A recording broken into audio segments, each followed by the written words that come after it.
રાજકોટ ખાતે NSUI દ્વારા વિરોધ પ્રદર્શન કરવામાં આવી રહ્યું છે। રાજ્યમાં ડ્રગ્સ અને દારૂના દૂષણ મુદ્દે હવે લોકો પણ વિરોધ નોંધાવી રહ્યા છે। ત્યારે NSUIના કાર્યકર્તાઓ દ્વારા રાજ્યમાં ડ્રગ્સ અને દારૂના દૂષણ સામે વિરોધ નોંધાવવામાં આવ્યો છે। શહેરના કિસાનપરા ચોક ખાતે અર્ધનગ્ન હાલતમાં વિરોધ પ્રદર્શન કરવામાં આવ્યું હતું।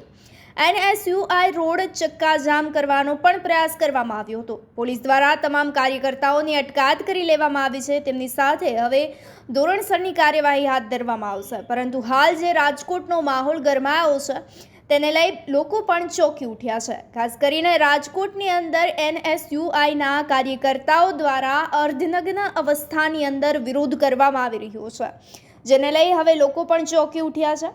તો રોડ ચક્કા જામ કરી અને અર્ધનગ્ન અવસ્થાની અંદર જે છે તે દારૂ અને ડ્રગ્સના દૂષણને લઈ અને વિરોધ નોંધાવવામાં આવ્યો હતો।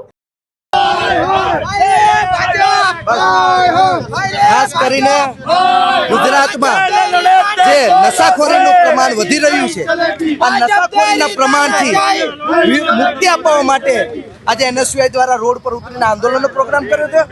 ખાસ જે 8-5 ગૃહમંત્રી વાતો કરે છે, આજે કરોડો અબજો રૂપિયાનું ડ્રગ્સ એ પકડાઈ રહ્યું છે। ખાસ કરીને આજે અમે કેવા માંગીએ છીએ, આ કોની રહેમરા હેઠળ આ ડ્રગ્સ આવી રહ્યું છે?